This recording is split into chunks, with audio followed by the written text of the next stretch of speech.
Okay, आवाज आ रही है क्या मेरी? आवाज आ रही है क्या मेरी?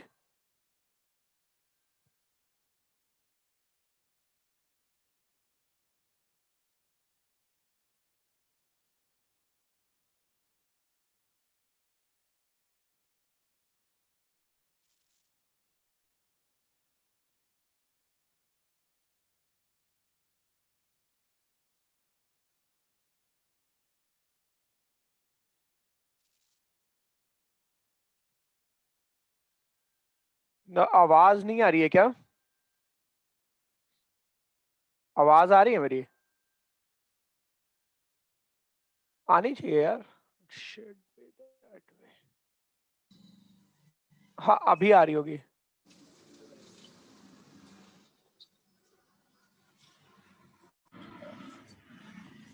भैया आप देखना, आवाज आ रही है आपको मेरी?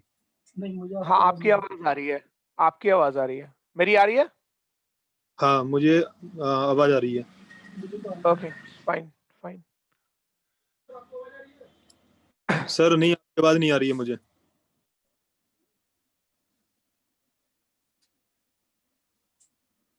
अभी बंद पड़ा है सर आपका। भैया मेरा चेक करना। आपका आ रहा है, आ रहा है? मतलब आपका माइक ऑन है। ठीक है।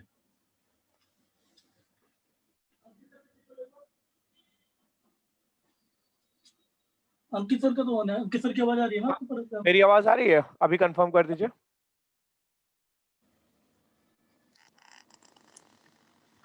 भैया स्पीकर से नहीं आ रही है, वैसे तो आवाज आ रही है। लीड से आ रही है ना? नहीं, फिर मोबाइल से आ रही है, उससे नहीं आ रही है, ईयरफोन से नहीं आ रही है।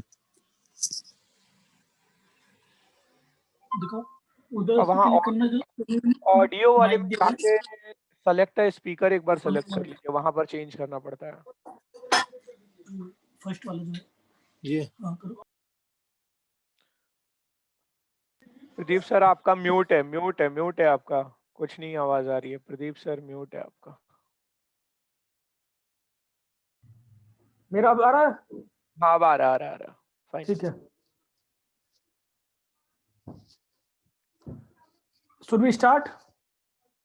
या sure. Okay. Hello guys. So welcome in the interview session for the RCFL. In this session, we are present here to know how we should prepare for the interview, especially for the RCFL, Rashtriya Chemical Fertilizer Limited. And here we have a guest, Mr. Ankit Srivastava. Already he has worked in RFCL for 1.5 years, and thereafter he has left the job, and now he is working in teaching services. And he is also the faculty in the chemical engineering, and along with that he is also a very good teacher in the physics. So now welcome to Mr. Ankit Srivastava. And Thank- before being a teacher and PSU professional, he has also he was also the alumni of EII. yeah. And second person as a guest is Mr. Priyan sir. He is also a teacher in chemical engineering, faculty in the chemical engineering in EII. And myself, Pradeep Singh here. So I am welcome to all of you in this session. Okay, so Mr. Ankit Srivastava, welcome to here. या thank you sir, कैसे हो आप? हाँ बढ़िया हूँ मैं। और actually ये सेशन हमने रखा है कि बच्चों का RCFL का रिटन का एग्जाम निकला हुआ है, तो okay. there are so many queries कि how we should prepare and how we can convert, because most of the students जो है वो रिटन एग्जाम को क्लियर कर लेते हैं, बट जो कन्वर्जन होता है, conversion is very very less, around 1:10 ratio is there. तो यस। चूंकि आपके पास एक्सपीरियंस है और इस मोमेंट पे पहुंच करके, और अगर हम नहीं सिलेक्शन हो पाता है तो बहुत ही दुख होता है। थोड़ा सा जी, लगता है जी। कि हाँ, कि थोड़ा सा और एफर्ट कर लेते तो शायद हो जाता, शायद मुझे गाइडेंस मिल जाता अच्छा, तो शायद we are able to convert this. तो या इसलिए चूंकि मैं फैकल्टी हूँ, हर एक एक्सपीरियंस, हर एक इंटरव्यू का हम हर एक फील्ड में परफेक्ट नहीं हो सकते हैं, और हमारे जो स्टूडेंट्स हैं और आप जैसे आप हो, तो ऑलरेडी आप उस इंटरव्यू को फेस कर चुके हो, उसमें काम कर चुके हो, वर्क कर चुके हो, तो आपको ज़्यादा आइडिया है कि क्या इन्वायरमेंट होता है, किस टाइप्स के क्वेश्चन पूछते हैं। इसलिए टाइम टू टाइम हम लोग ऐसा मीटिंग अरेंज करते हैं। तो आज आप मेरे साथ हैं। तो सबसे पहला जो क्वेश्चंस बच्चों के माइंड में रहता है कि ये इंटरव्यू और इंटरव्यू से कैसे डिफरेंट है, how this interview is different from the other PSUs like IOCL or like ONGC and BRC. Okay सबसे पहले तो मैं ये कहना चाहूंगा कि अगर मैं कंपैरिजन की बात करूं जैसे कि IOCL ONGC के साथ और किसी भी फर्टिलाइजर इंडस्ट्री के लिए, तो आप कभी भी जब इंटरव्यू देने जाते हो फर्टिलाइजर इंडस्ट्री के लिए, तो उनका मतलब ये बहुत ज्यादा वो इस बात पर फोकस करते हैं कि आपको फर्टिलाइजर की नॉलेज कितनी है, rather than this all petroleum thing and ये सारा का सारा चीज। अब अगर जैसा कि मैं खुद प्रदीप सर का स्टूडेंट रह चुका हूँ, ठीक है, तो इट वाज समथिंग लाइक जब मेरे को इंटरव्यू देना था और जब जाना था इस RFCL के लिए, so it was all about कि वो पूछते क्या हैं। तो अगर आप देखोगे ना, तो प्रोसेसेस बहुत ज्यादा यूज होते हैं जो हम केमिकल इंजीनियरिंग में पढ़ते हैं इन फर्टिलाइजर इंडस्ट्री। ये चीज मेरे Okay. को उस समय प्रदीप सर ने भी गाइड किया था कि बहुत सारे प्रोसेस, मतलब आप जितना भी ना पढ़ते हो, पूरा डिस्टिलेशन आप पढ़ते हो, पूरा हीट ट्रांसफर पढ़ते हो, हीट एक्सचेंजर पढ़ते हो, ये सारी की सारी चीजें बहुत ज्यादा डिटेल में यूज होती हैं। तो Yes. होता क्या है ना कि जब एक बच्चा IOCL का इंटरव्यू देने जाता है या ONGC का जाता है, तो दे प्रेफर लाइक कि कितना ज्यादा उसको वो पढ़ के आया है पेट्रोलियम के बारे में, कितना ज्यादा उसको डिस्टिलेशन वाले पर्टिकुलर पार्ट के बारे में आइडिया है। बट जब आप फर्टिलाइजर का इंटरव्यू देने जाते हो ना, तो इन दैट केस आपका बहुत नॉलेज टेस्ट होता है in the terms of heat transfer. मतलब अगर मैं टॉपिक वाइज बोलूँ ना, तो उनका फेवरेट टॉपिक होता है sir heat exchanger. Heat heat exchanger. Exchanger तो पकड़ के बैठ जाते हैं। मतलब मेरे कलीग्स जितने भी आए हैं ना वहाँ, मतलब सबसे ज्यादा किसी को पकड़ा है तो हीट एक्सचेंजर, क्योंकि पूरा का पूरा प्लांट ही हीट एक्सचेंजर पे चलता है यार। Exactly, exactly. हाँ, तो मतलब मैंने जो फेस किया है बाकी इंटरव्यूज में और फर्टिलाइजर में, वो मैंने यही देखा है कि सब्जेक्ट का नॉलेज काफी इंपॉर्टेंट हो जाता है, रादर देन कि हाँ भाई ये पेट्रोलियम कंपनी है तो पेट्रोलियम का कितना नॉलेज तुम लोगों को है। सब्जेक्ट का Yes. नॉलेज, जिसमें मेनली आपका मास ट्रांसफर काफी वैल्यू रख जाएगा, जहाँ पे बेसिकली डिस्टिलेशन वाला पार्ट आएगा। देन हीट ट्रांसफर, तो it's like very very very important. ठीक है, तो Okay. मतलब सब्जेक्ट का नॉलेज होना बड़ा इंपॉर्टेंट है। अच्छा, मेरा भी एक्सपीरियंस है फर्टिलाइजर इंडस्ट्री में इंटरव्यू देने का।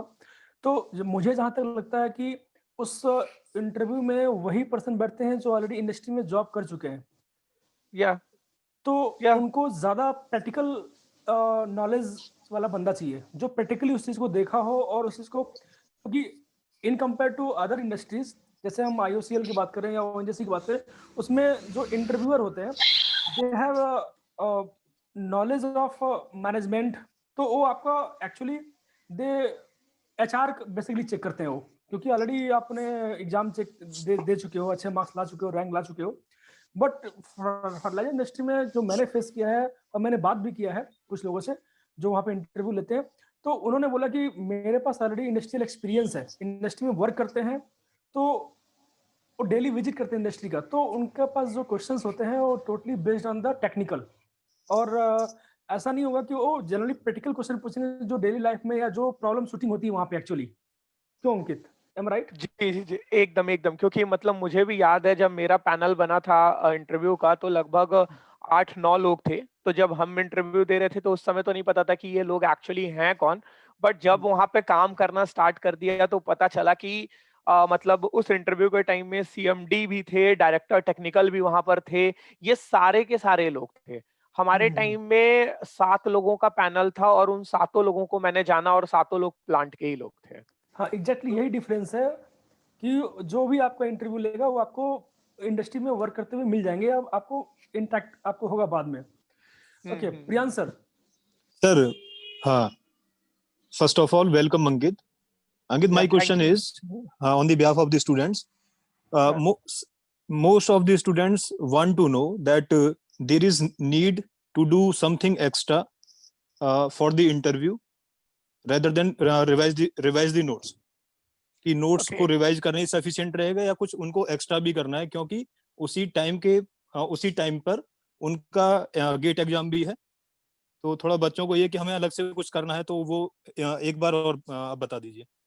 ओके, सो फर्स्ट थिंग, जैसा कि मैंने पहले ही बोला ये चीज, मतलब मेरा बैच, मेरे सीनियर बैच का भी मैंने पता किया था कि भाई किस तरह से मतलब ये इंटरव्यू का चल रहा है, क्योंकि हर कोई पता करता है कि इंटरव्यू में एक्चुअली क्या पूछा जाता है, क्या चल रहा है। देन आफ्टर दैट मेरा जूनियर बैच भी आया, तो मतलब ये सारी चीजों में मैंने ये चीज ऑब्जर्व किया कि जो पैनल है, इंटरव्यू पैनल है, वो जो कि मैंने पहले भी बोला कि मेनली अगर आप इंटरव्यू देने जा रहे हो, ठीक है, तो आई एम नॉट सेइंग कि पूरा का पूरा आपका टॉपिक, पूरा का पूरा गेट का सब कुछ प्रिपेयर होना चाहिए, बट कुछ टॉपिक्स हैं जो कि आपको एकदम इट्स लाइक एकदम आना चाहिए। जैसे कि अगर मैं बात करूं, मास ट्रांसफर एकदम मस्ट है, अगर मैं बात करूं तो हीट ट्रांसफर एकदम मस्ट है। फ्लूइड्स के बारे में भी क्वेश्चंस आते हैं, क्योंकि आपका पूरा का पूरा जो यूरिया प्लांट की हम लोग बात कर रहे हैं ये उसी पर है, तो फ्लूइड्स पर भी क्वेश्चन आते हैं। तो मतलब मेरा तो एक्सपीरियंस ये बोलता है कि 90% आपके क्वेश्चंस इन्हीं पर बन जाते हैं, और इन 90 में भी 60% क्वेश्चन हीट ट्रांसफर पे बन जाते हैं। हाँ ओके एग्जैक्टली और रीजन भी है फ्लूइड मैकेनिक्स पूछने का, क्योंकि without fluid mechanics we are not imagine the heat transfer and mass transfer. Exactly तो exactly heat transfer exactly. Mass transfer हो तो फ्लूइड मैकेनिक्स तो बहुत ही इंपॉर्टेंट है ही है। अच्छा। सर एक क्वेश्चन और है मेरा। जी। तो मुझे ये जानना है कि जो भी क्लासरूम नोट्स हैं, फिर वही सफिशिएंट है इंटरव्यू के लिए? या इट्स क्योंकि मोर देन उसमें sufficient, it's more than sufficient, it's more than okay sufficient. जो भी हमारा मतलब, अगेन वही मैं बोलूंगा, हीट का तो मेरे पास प्रदीप सर का ही नोट्स था, तो hmm it was more than sufficient, बहुत ही अच्छा था। फ्लूइड्स का भी किसी का और था, but it was more than sufficient, इससे ज्यादा जरूरत नहीं हाँ पड़ती। हाँ, क्योंकि वो एक बार ये जरूर पूछेंगे आपसे कि आपने इंटर्नशिप कहाँ की है, ठीक है। अच्छा तो यही मेरी क्वेश्चन मैं पूछने वाला था, सबसे इम्पोर्टेंट क्वेश्चन। जी जी जी, हम्म तो मेरी इंटर्नशिप एक्चुअली एनएफएल में ही थी, नेशनल ओह फर्टिलाइजर लैब। अच्छा, ओके एक और ये सेशन होने से पहले फोन आया मेरे पास बच्चे का कि मेरा एनएफएल में इंटर्न था, तो उससे हाँ, क्या मेरा एडवांटेज और डिसएडवांटेज या क्या होगा, कि किस टाइप के क्वेश्चन पूछेंगे, इसको भी थोड़ा सा यस, गाइड कर दो। Okay okay. तो जिसने भी फर्टिलाइजर में इंटर्नशिप किया है, अब ये उस बच्चे के ऊपर है कि वो इसको एडवांटेज की तरह ले रहा है या डिसएडवांटेज की तरह। क्योंकि अगर आपने जहां ये बोल दिया कि मेरा एनएफएल से या किसी भी फर्टिलाइजर कंपनी से इंटर्नशिप है, वहां आपके सारे क्वेश्चंस भूल के वो फिर वो ये चेक करने लग जाते हैं ना कि आप सिंसियर कितने हो। वहां पर यस ये यस। चीज ओके हट जाती है, क्योंकि आप ऑलरेडी टेस्ट देख के आए हुए हो, तो आपके पास डिसेंट नॉलेज है। बट अब उनके पास एक मौका मिल गया उन लोगों को ये चेक करने का कि जब आपको 1.5-2 महीने का टाइम मिला, तो क्या आपने 1.5-2 महीने के हिसाब से कुछ लर्न किया भी है या नहीं किया है, ठीक है। तो अगर अगर आपने एक बार भी फर्टिलाइजर का इंटर्नशिप नाम ले लिया कि मैंने फर्टिलाइजर इंटर्नशिप किया है, तो उसके बाद वो पूरा डिटेल निकलवाएंगे आपसे कि आपने अमोनिया प्लांट में कितने दिन काम किया, आपने यूरिया प्लांट में कितने दिन काम किया, वहां पर क्या क्या चीजों को आपने सीखा है। तो ये सारी की सारी चीजें फिर बहुत इंपॉर्टेंट हो जाती हैं।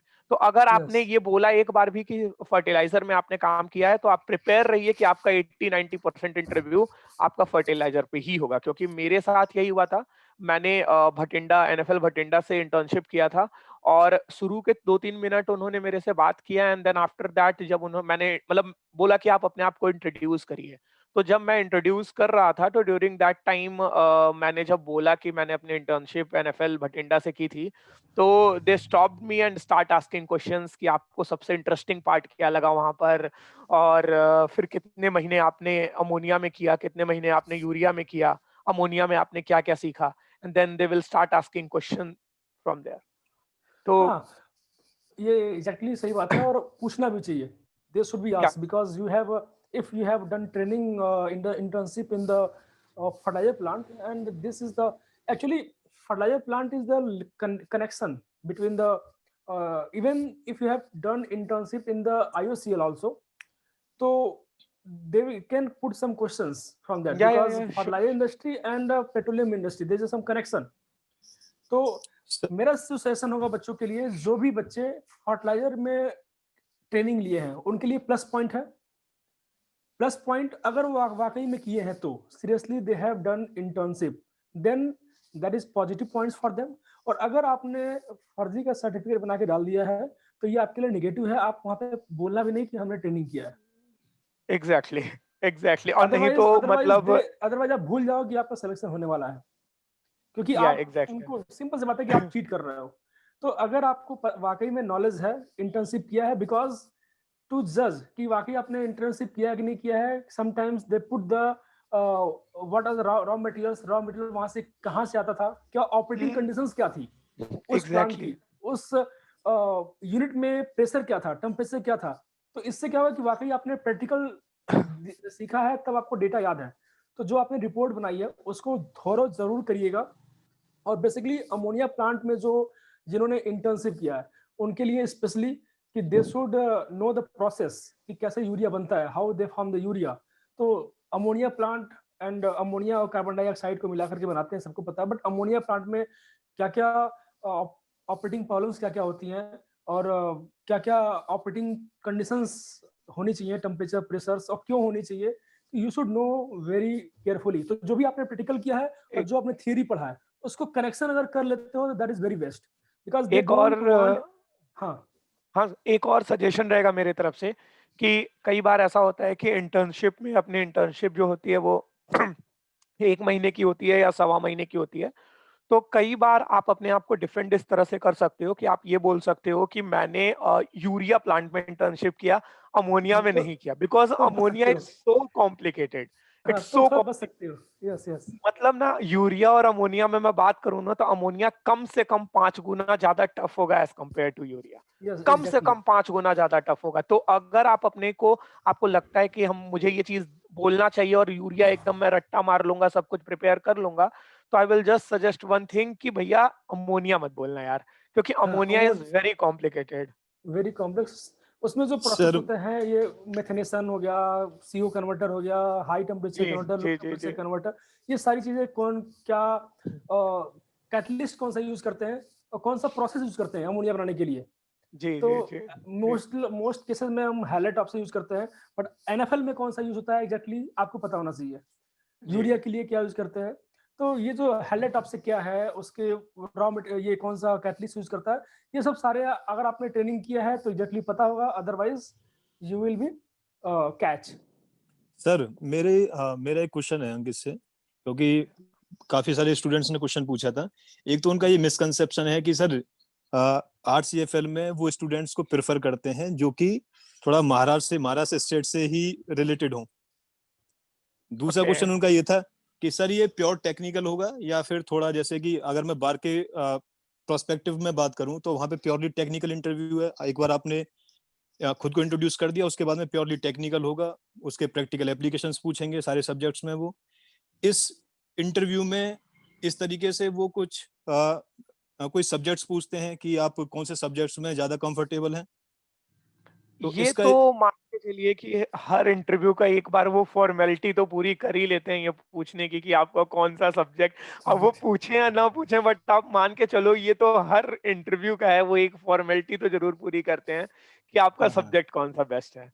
ठीक है। यस अब यस। और बाकी रही बात की मतलब एचआर राउंड और इस चीज की, तो अब देखिए मतलब इंटरव्यू में जो मैंने लोगों को सजेस्ट किया और जो मैंने खुद फेस किया है, मेरा बस एक ही सजेशन रहेगा ना, आप अपने ही आंसर से अगला क्वेश्चन क्रिएट करो। ये ओके। आपके ऊपर होना चाहिए कि आप यस एग्जैक्टली। आंसर ही इस तरह का दो ना, कि जैसे लेट्स हम्म। अज्यूम मेरे को कोई यूरिया पूछ रहा है और मैं यूरिया में प्रोसेस बताने लग गया, एंड देन जबरदस्ती का मैंने बोला ना कि वो एक प्रिलिंग टावर था, मेरे को प्रिलिंग टावर का एकदम मैंने मास्टर कर रखा है, तो मैं जबरदस्ती प्रिलिंग टावर पे खूब फोकस करने लग गया। तो अपने हाँ आप तो ना वो बंदा, उसका जब दिमाग इंटरव्यू वाले का ना 2-3 मिनट तक प्रिलिंग टावर प्रिलिंग टावर प्रिलिंग टावर सुनेगा ना, तो वो अगला क्वेश्चन प्रिलिंग टावर से ही प्रिलिंग प्रिंट पूछेगा। टावर टावर से पे ही पूछे। पूछेगा। बिल्कुल। तो एग्जैक्टली। ये चीज एक बहुत इंपॉर्टेंट है कि आपको जो आता है ना, आप जहां पर कम, जैसे मेरा हीट एक्सचेंजर बहुत अच्छा था, ठीक है, तो मैं इतना ज्यादा हीट एक्सचेंजर पे फोकस किया हूं और मेरे से 3-4 क्वेश्चन हीट एक्सचेंजर से पूछ दिए गए, ठीक है, और वहां पे मेरे सारे के सारे निकल गए। तो इस वजह से ये सारी चीजें। हाँ, एक चीज और है, अगर मास्टर्स वाले स्टूडेंट हैं कोई, ठीक है, तो एमटेक का प्रोजेक्ट भी मैटर करता है। हाँ अगर मास्टर किए हो तो बी केयरफुल कि मास्टर्स हाँ प्रोजेक्ट से ही क्वेश्चन पूछेंगे। हाँ, मास्टर प्रोजेक्ट बहुत बड़ा फिर रोल हो जाएगा, क्योंकि मेरे साथ भी वो चीज था। तो मास्टर्स प्रोजेक्ट भी बहुत बड़ा रोल हो जाता, मतलब बेसिकली ना, जैसा कि प्रदीप सर ने बोला ना, वो प्रैक्टिकल चीजें ज्यादा देखने की कोशिश करते हैं रादर देन, क्योंकि आप ऑलरेडी एग्जाम निकाल के आए हुए हो, तो आप ये बिल्कुल। देखेंगे कि आप लैब में कितना अच्छा काम किए हो, आप इंटर्नशिप में कितना अच्छा काम किए हो, ये सारी चीजें रहती अच्छा, जो अंकित सर, जो ये क्वेश्चन रियान सर ने पूछा कि क्या कोई प्रेफरेंस मिलता है महाराष्ट्रियन होने का, या ऐसा कुछ उसका आंसर? हैं। सर देखिए, मतलब मेरा ये कहना है ना कि आप किसी भी स्टेट में जाते हो ना, ऑफिशियल आपको कभी भी लगेगा कि शायद नहीं हो रहा है, बट जब आप अंदर जाते हो तो you will find more people from that state. ये हाँ सीधी यस। सी ओके। बात है, ये नहीं, सीधी सी बात है, मतलब ये मेरे इंटरव्यू साथ में भी। इंटरव्यू में कुछ? नहीं, वो ऐसा कहीं मेरे को फील नहीं हुआ कभी भी कि मतलब डिस्क्रिमिनेशन हो रहा है। बट जब आप सेलेक्ट होके जाते हो, let's assume you have 10 seats, right? तो आप जब यस। जाते हो ना, तो यू विल फाइंड कि उस पर्टिकुलर स्टेट के 3 बंदे हैं और बाकी ऑल ओवर इंडिया मिला के 7 बंदे हैं।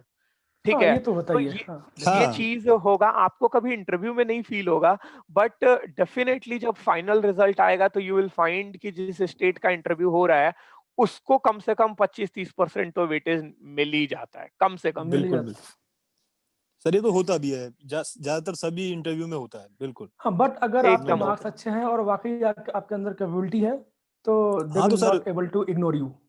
हाँ है। Yeah obviously exactly. Ankit does not belong from the Maharashtra, उसके बाद में अंकित का भी सिलेक्शन हुआ है, तो जी। हाँ, हाँ। तो अच्छा, ये एक और मेरा क्वेश्चन ये है बच्चों की तरफ से कि चूंकि अभी गेट का भी एग्जाम चल रहा है और इनका शायद बिल्कुल। 3 फरवरी में ऐसा कुछ इंटरव्यू भी है, तो क्या हमें बहुत ज़्यादा टाइम इन्वेस्ट करना चाहिए इंटरव्यू प्रिपरेशन पे, या हमें कुछ ऐसा सोर्स, कुछ भी ऐसा पॉइंट्स जिस पे हम कंसाइज रहें, जिससे मेरा टाइम जो है, मोस्ट ऑफ द टाइम जो है मेरा वेस्ट ना हो इंटरव्यू प्रिपरेशन में? अच्छा, एक चीज़ और, सेकंड क्वेश्चन ये है मेरा कि हमें कंपनी के बारे में पढ़ के जाना चाहिए कि क्या प्रोडक्ट बनाती है हाँ सर, ये कंपनी, क्वेश्चन बहुत का क्वेश्चन पूछा लोकेशन जाता क्या है। है, उसकी सब्सिडी यूनिट क्या है, कहाँ से रॉ मटेरियल मंगाती है, क्योंकि हमें एटलीस्ट हम इंटरव्यू के लिए जा रहे हैं तो हमें पता होना चाहिए कि हम किस इंटरव्यू या उस कंपनी के बारे में। क्यों अंकित? एग्जैक्टली, एक्चुअली होता क्या है ना कि मतलब जो बंदे लोग इंटरव्यू ले रहे होते हैं, वो लोग मतलब अपना पूरा लाइफ लगभग उस प्लांट के लिए, उस पर्टिकुलर कंपनी के लिए डेडिकेट करके बैठे होते हैं, तभी उतने बड़े पोस्ट पर होते हैं। तो जैसा कि मैंने मतलब इंटरव्यू में तो मेरे को कभी नहीं फील हुआ, बट धीरे धीरे जब आगे मैंने उन लोगों के साथ काम किया, तो आई फेल्ट कि वो लोग बड़े सेंटी होते हैं इंडस्ट्री के लिए। भाई कोई भी एक कंपनी में अगर 25 साल रुका है ना, एग्जैक्टली। वो सेंटी बिल्कुल। होता है। तो जब आप इंटरव्यू देने जाते हैं ना और आपको कंपनी के बारे में नहीं पता रहता है, तो वो आपको ऐसा सीरियस कैंडिडेट नहीं लेते हैं। उनको ऐसा लगता है कि अगर जैसे हम ये बोलते हैं ना, जैसे एक बड़ा कॉमन चीज होता है कि हम इंटरव्यू देने जा रहे हैं, तो क्या हमारी दाढ़ी मूछ ये सारी चीजें अच्छी तरीके से होनी चाहिए। तो एक्चुअली में इन चीजों का कोई फर्क पड़ना नहीं चाहिए, बट इंटरव्यूअर ये देखता है ना कि आप कितना मतलब आपके लिए जॉब कितनी इंपॉर्टेंट है, आप किस हद तक जा सकते हो, कितने सीरियस हो आप इस चीज को लेके। Yes, yes. तो बिल्कुल। आता है ना, बच्चे बहुत कई सारे लोग होते हैं कि यार मतलब ठीक है, मेरे पास नॉलेज बहुत अच्छा है, बट ठीक है दाढ़ी मूंछ है, कैसे भी कुछ भी ऐसी है। ठीक है, तो आप अगर प्रॉपर से सब कुछ करके जाते हो, इन कंपनी के बारे में कुछ पढ़ के जाते हो, तो ये हमेशा आपके लिए एक पॉजिटिव इम्पैक्ट ही डालता है। बिकॉज उनको ऐसा लगता है कि ये बंदा ना, मतलब इसके लिए जॉब इतनी इंपॉर्टेंट है, ये हमारे लिए इतने अच्छे से काम करेगा कि इसने कोई भी पॉइंट छोड़ा नहीं है। ठीक है, और एग्जैक्टली। वो एक इग्नोरेंस हो जाता है अगर आप कंपनी के बारे में नहीं पढ़ के जाते हो, तो इतना ज्यादा नहीं होता है वो। आपसे ऐसा नहीं उसकी एक एक हिस्ट्री पूछने लग जाएंगे, कंपनी कब स्टैब्लिश हुई, और एक इंपॉर्टेंट चीज, उसके अमोनिया सेक्शन का प्रोडक्शन कितना है, उसके यूरिया सेक्शन का प्रोडक्शन कितना है। बस ये 2 ओके। डेटा ऑनलाइन आपको मिल जाएगा, और ये चीज आपको एकदम याद रहनी चाहिए। बाकी और चीजें इतना ज्यादा नहीं मैटर करती है। अच्छा, हमें कितना टाइम इन्वेस्ट करना चाहिए अगर हम इसमें, गेट का भी एग्जाम है 13 फरवरी को, एग्जाम है गेट का, बिफोर सर वैलेंटाइन मतलब डे?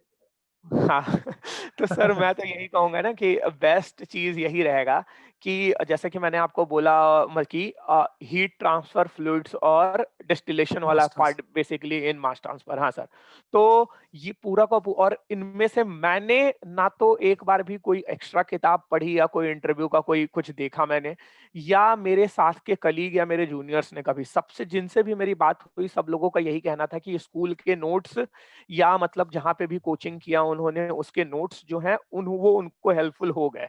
राइट, तो उससे बाहर ऑलरेडी हम लोग जब गेट की प्रिपरेशन करते हैं तो काफी डिटेल में वैसे ही चले जाते हैं। ठीक यस, है, यस। तो वहां पर आपको उससे ज्यादा पढ़ने की कोई जरूरत नहीं होती है, तो मैं तो नहीं सजेस्ट करूंगा कि बहुत ज्यादा आप टाइम वेस्ट करो। हाँ डेफिनेटली अगर मैं बोलूं, एक दिन मुश्किल से लगेगा, अगर आप 5 घंटे बैठ जाओगे ना, तो पूरा का पूरा अमोनिया और यूरिया का आप एक ओवरव्यू ले लोगे आराम से, क्या होता है अमोनिया प्लांट, यूरिया प्लांट, और उस प्लांट का प्रोडक्शन कितना है, ये सब एक दिन मैक्सिमम, और बाकी आप अपना गेट का प्रिपरेशन करते रहो। ठीक है, ऐसा कोशिश बस कर लो कि अगर गेट का एग्जाम कब है सर, गेट का एग्जाम अभी 13 फरवरी, 13 13 को, और 2 को इसका एग्जाम है, 2 का इसका इंटरव्यू है। तो मैं 3 बस फेब को शायद। हाँ 3 फेब को, तो मैं ऐसा बस सजेस्ट करूंगा कि आप अपना जो भी अभी पढ़ रहे हो पढ़ते रहो। ये जो अंतिम का, जैसे मान लीजिए 26 तारीख से लेके 1 तारीख वाला पीरियड होगा, उसमें अगर आप रिवीजन का शेड्यूल लगाए हुए हो, तो उस समय आप बेसिकली फ्लूइड्स, मास और हीट का रिवीजन कर लो, तो आपका सर। गेट का भी प्रिपरेशन होता रहेगा और वो तीनों एकदम एन वक्त पर आपका तैयार भी हो जाएगा। और एक्चुअली रीजन भी है पूछने का मास ट्रांसफर, क्योंकि अमोनिया प्लांट में अगर हम बात करें तो उसमें पूरा एब्जॉर्प्शन है, एब्जॉर्प्शन टावर का भी यूज है, स्टीपिंग टावर का यूज है, हीट एक्सचेंजर का यूज है, ठीक है, और फिर आपके पास फर्नेस का यूज है। तो ये सारे जो है रिएक्शंस। हमें, हाँ, केमिकल रिएक्टर का यूज है। तो सब बेसिक कुछ है, सब इंफॉर्मेशन कुछ। हमें इन सारों के बारे में पता होना चाहिए। तो इसलिए जो सर, मोस्ट इम्पोर्टेंट टॉपिक, हाँ सर, मेरा क्वेश्चन ये था, जैसे कि suppose the students who did not training in the any fertilizer industry, तो उन लोगों से किस तरीके के क्वेश्चन पूछे जाएंगे? जैसे कि मान के चलिए अमोनिया प्लांट से रिलेटेड है, तो रिएक्शन क्या है, और रिएक्शन किस डायरेक्शन में होगी, क्या टेम्परेचर प्रेशर कंडीशन होनी चाहिए, तो इसी तरीके के क्वेश्चन पूछे जाएंगे, क्योंकि उनको तो मैं डिटेल में बता रहा इतना हूँ। नहीं मालूम है। हाँ मैं बताऊँ, मेरे कई सारे फ्रेंड जो है फर्टिलाइजर इंडस्ट्री में जॉब कर रहे हैं, तो उनको 5-6 साल का एक्सपीरियंस भी है।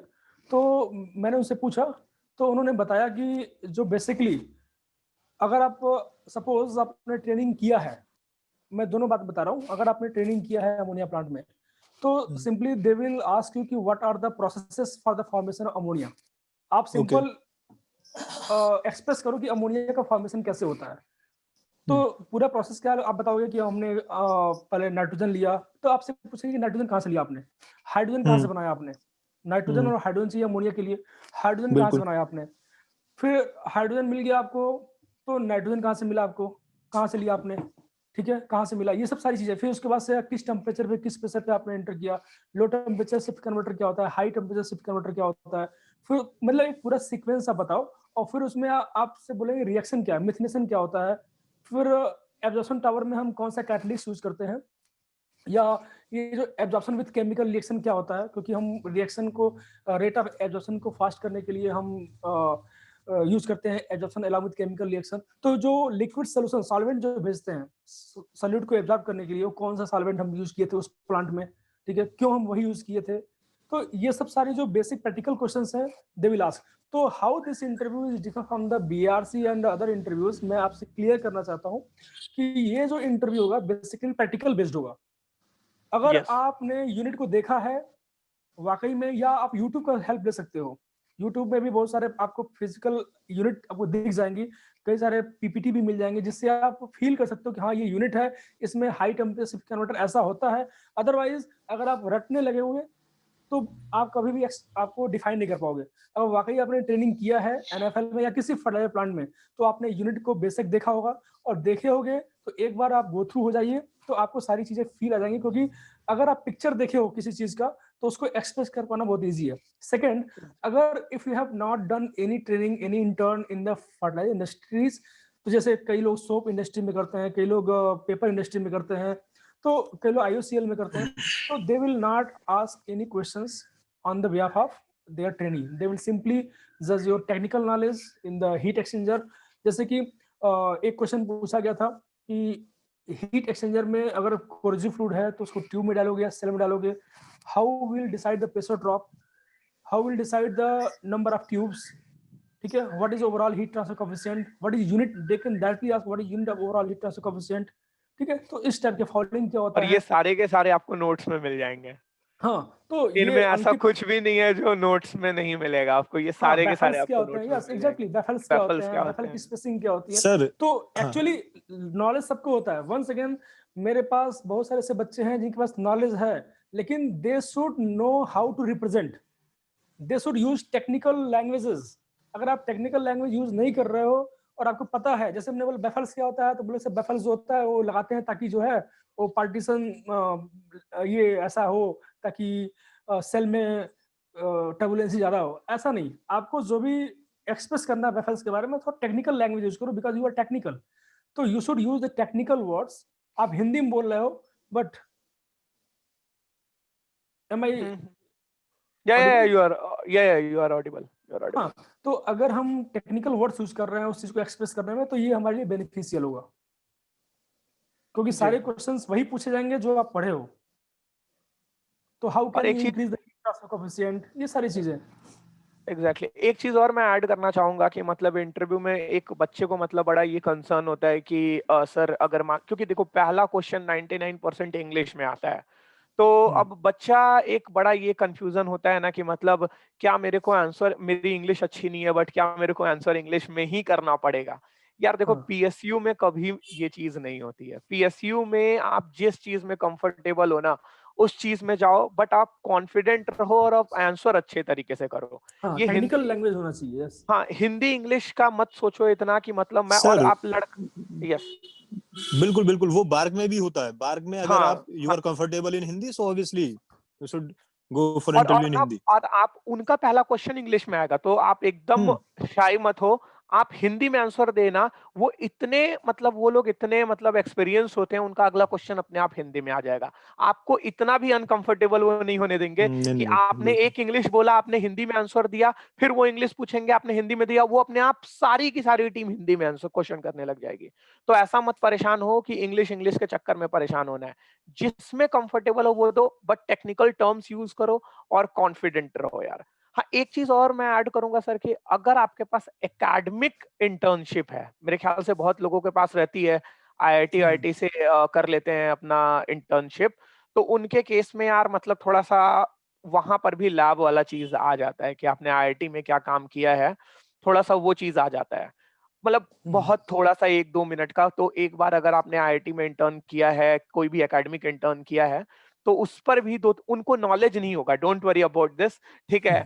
उनको आईआईटी में क्या चल रहा है उसके बारे में नॉलेज नहीं होगा, बट कॉन्फिडेंटली 2 मिनट बोल देना यार उस पर। ओके। सर मेरा तो हाँ एक चीज और है, जैसे कि हम लोग जो भी स्टूडेंट्स जिन्होंने किसी भी फर्टिलाइजर प्लांट से ट्रेनिंग नहीं की है, बट वो सीटी में काफी फर्टिलाइजर्स के बारे में पढ़ते हैं, जैसे यूरिया हुआ, आपका अमोनिया हुआ, अमोनियम नाइट्रेट हुआ, डीएपी हुआ।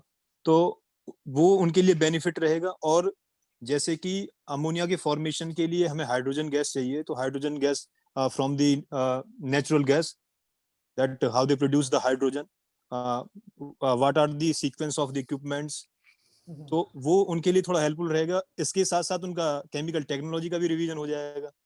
Exactly get point of view से एग्जैक्टली बात करें। नहीं नहीं नहीं, बहुत सही पॉइंट बोला आपने ये चीज कि मतलब अगर ना सीटी, अगर आप फर्टिलाइजर वाला सेक्शन अच्छे से आप पढ़ रहे हो तो वो भी बिल्कुल। आप लोगों को एग्जाम के जस्ट पहले आप पढ़ के जा सकते हो, वो आपके लिए काफी बेनिफिशियल रहेगा। ओके। हाँ, एटलीस्ट फर्टाइजर का इंटरव्यू देने जा रहा हो तो हमें एटलीस्ट अमोनिया प्लांट के बारे में एग्जैक्टली पता होना चाहिए। और एग्जैक्टली यूरिया बनाने के लिए क्या क्या रिएक्शंस होते हैं, बायोरेट का फॉर्मेशन क्या होता है, बायोरेट, हाँ ये सब सारी चीजें। बायोरेट प्रिलिंग का टावर की फॉर्मेशन, हाइट क्या हाँ, होती है, प्रिलिंग प्रिलिंग टावर की टावर की हाइट क्या हाइट होती है। क्या। और ये भी हाँ पूछ सकते हैं कि अभी सबसे बड़ा लार्जेस्ट प्रिलिंग टावर कहाँ बना हुआ है, हम्म लार्जेस्ट प्रिलिंग टावर सर। कहाँ बना तो हुआ है। तो तो सर तो इस वो गोरखपुर। तो आपके घर हाँ के पास ही इसका बोल आते देना, हैं। इसका बोल देना, हाँ एग्जैक्टली अभी वर्किंग नहीं है बट गोरखपुर में ही बना है हाँ का हाँ सबसे तो लार्जेस्ट एटलीस्ट प्रिलिंग एक टावर। क्वेश्चन पूछ सकते हैं, क्योंकि एटलीस्ट एकदम पूछ दे शुड नो सकते कि हैं। हाउ यू आर अवेयर, कि आप और कितना अवेयर वर्किंग हो। में बिल्कुल बिल्कुल अगर सर। कभी भी पूछा, अगर वर्किंग में कभी भी पूछा कि अभी वर्किंग में सबसे बड़ा प्रिलिंग टावर कौन है, तो वो आरएफसीएल में है। आरएफसीएल आरएफसी। तेलंगाना वाला, हाँ रामागुंडम वाला, वहां पर सबसे बड़ा वर्किंग में है। और बना अभी इस समय यहाँ पर है, गोरखपुर वाला है सबसे बड़ा गोरखपुर, अभी। HURL। H U R L. Yes, exactly. Okay. तो finally it was very nice session. तो या बच्चों को इसका हेल्प जरूर मिलेगा। और अगर फिर भी कुछ डाउट होता है बच्चों को, तो once again mister Ankit, we will arrange one more webinar on this. Yeah sure sure तो sure. Thank you so much कि आपने टाइम निकाला। और या हम लोग मिलते हैं एक बार जी पर्सनली। जी जी ठीक है। जी जी जी तो जी। हम कंक्लूड करें तो कंक्लूजन ये रहेगा कि for the interview the most important subject that you should focus is the heat transfer, mass transfer and fluid mechanics. And in the heat transfer you should be focused basically on the heat exchanger. Okay. And basically design of the heat exchanger. As far as mass transfer is concerned, you should focus on the distillation column, you should focus on the absorption. absorption column, stripping column. Okay. And what are the operating conditions that will favor the absorption, and what is the operating condition that will favor the stripping. Okay. And all these things are very important, and what operating problems there we are going to face in the absorption and stripping जो आपने notes में already पढ़ा हुआ है during preparation. So you should not you should not expend any extra time for the preparation of the interview. Only you should revise at least 4 days before the interviews, as far as our experience is concerned and the Mr. Ankit experience is concerned. Now, second is, if we have done internship in the fertilizer industries, that you should be very focused on that internship. You should know every operating temperature, pressures on any particular units. And if you have not done internship in industry that is not going to connect, that have no any connection with the fertilizer industry, then no need to bother about that. You should only focus on your subject. Okay. And third point, you should have no any issue with language. You can give your interview either in Hindi or in English. In which language you are comfortable, you should go for that only. Okay. And one more thing, you should use the technical words during the interview preparation. Okay, it is very important how we are going to represent ourselves. So it is very important that you should be well dressed and well maintained. Although it is not important, but as Mr. Ankit has told you, it simply indicates you how serious you are for your future. Although it does not matter, but it simply indicates you your maturity and how sincere you are for the interview and for your future. So you should be well dressed, you should be well combed especially. And और अगर आपके पास कोई भी information है about industries, you should be collect कि what are the production capacity of that industries and what is turnover, कि turnover क्या है, and in which ministry that is going to count. So at least हमें ये सब पता होना चाहिए कंपनी के बारे में. तो it was very nice session.